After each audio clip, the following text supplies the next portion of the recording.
Hello friends, good morning. আশা করি ভালো আছেন সবাই। মৌলিক সংখ্যা কীভাবে নির্ণয় করে সেই বিষয় নিয়ে আজকে কথা বলবো। মৌলিক সংখ্যা কি? আসলে মৌলিক সংখ্যাকে আমরা বিভিন্নভাবে সংজ্ঞায়িত করতে পারি। তো দেখা যাক, যদি এক অপেক্ষা বড়, হ্যাঁ, এক অপেক্ষা বড় যেসব সংখ্যার এক এবং ওই সংখ্যা ছাড়া অন্য কোনো গুণনীয়ক বা উৎপাদক নেই, তাকে মৌলিক সংখ্যা বলে। ঠিক আছে, এক অপেক্ষা বড় হবে এবং কি এক এবং ওই সংখ্যা ছাড়া অন্য কোনো গুণনীয়ক বা উৎপাদক থাকবে না, তাকে মৌলিক সংখ্যা বলে। যেমন যদি বলি, একের থেকে বড় কি, যেমন 2 ধরি, 2কে আমরা কীভাবে উৎপাদকে বিশ্লেষণ করতে পারি? 1 গুণন 2। তাহলে এখানে দেখেন 2 হচ্ছে কি একের থেকে বড়, এবং এর উৎপাদকে বিশ্লেষণ করলে দেখা যায় যে এর গুণনীয়ক বা উৎপাদক 1 এবং ওই সংখ্যা নিজে ছাড়া অন্য কোনো উৎপাদক নেই। ঠিক আছে, তাহলে হচ্ছে কি 2 একটি মৌলিক সংখ্যা। যেমন হচ্ছে 3, যদি বলি 1, এটা উৎপাদকে বিশ্লেষণ করলে লিখতে পারি কি 1 ইন্টু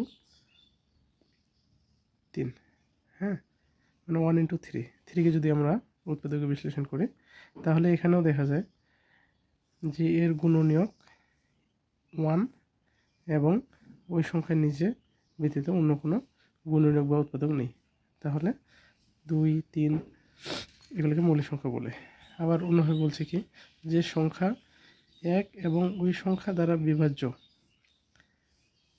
যে সংখ্যা 1 এবং ওই সংখ্যা দ্বারা বিভাজ্য, অন্য কোনো সংখ্যা দ্বারা বিভাজ্য নয়, তাকে মৌলিক সংখ্যা বলে।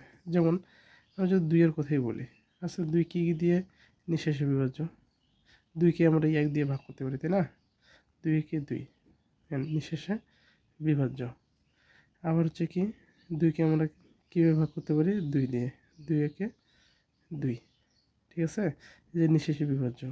অতএব যে সংখ্যা, হ্যাঁ, 1 এবং ওই সংখ্যা নিজে দ্বারা বিভাজ্য, অন্য কোনো সংখ্যা দ্বারা বিভাজ্য নয়, তাকে মৌলিক সংখ্যা বলে। যেমন 5 কি 1 দিয়ে বিভাজ্য, 5 একে 5। আবার 5কে আমরা কীভাবে ভাগ করতে পারি?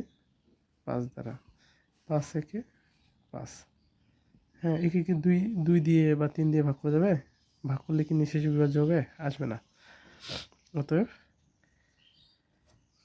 এটাই আমরা বলতে পারি যে সংখ্যা 1 এবং ওই সংখ্যা দ্বারা বিভাজ্য, অন্য কোনো সংখ্যা দ্বারা বিভাজ্য নয়, তাকে মৌলিক সংখ্যা বলে। আবার অন্যভাবে বলতে পারি, কীভাবে বলতে পারি, যে অন্যভাবে যদি আমরা বলি যে স্বাভাবিক সংখ্যার কেবল 2টি পৃথক উৎপাদক বা গুণনীয়ক 1 এবং ওই সংখ্যাটি নিজে, তাকে মৌলিক সংখ্যা বলে। আচ্ছা, 2টি পৃথক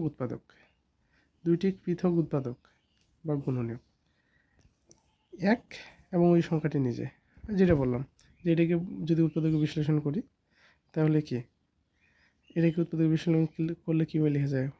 1 গুণন 2, তাহলে কি এর উৎপাদক বা গুণনীয়ক হচ্ছে কি 1 এবং কি ওই সংখ্যাটা নিজেই। উৎপাদনের সংখ্যা কয়টি? 2টি, ঠিক আছে। 2টি হলে কি হবে? মৌলিক সংখ্যা হবে। আবার যেমন 3কে উৎপাদকে বিশ্লেষণ করলে কী পাওয়া যায়? 1 এবং ওই সংখ্যাটি নিজে। উৎপাদক সংখ্যা কয়টি? 2টি। এখানে বলা আছে কিন্তু, হ্যাঁ, যে স্বাভাবিক সংখ্যার কেবল 2টি পৃথক উৎপাদক থাকবে। এখানে কয়টি উৎপাদক? 2টি।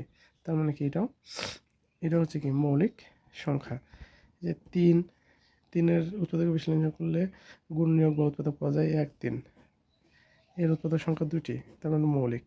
11কে ঠিক একম, যদি 6কে আমরা উৎপাদক বিশ্লেষণ করি তাহলে কি দেখা যায়? 1 গুণন 2 গুণন 3। তাহলে এখানে গুণনীয়ক বা উৎপাদক হচ্ছে কত? 1, 2, 3। কয়টি? 3টি। আমরা তো জানি কয়টি থাকবে? 2টি পৃথক উৎপাদক থাকবে, তাহলে এটা মৌলিক নয়। যেমন 15, 1 গুণন 3 গুণন 5, ওতে উৎপাদক হচ্ছে কি 1, 3, 5, 3টা, তার মানে এটা মৌলিক, এটাও মৌলিক নয়। এভাবে আমরা বের করবো।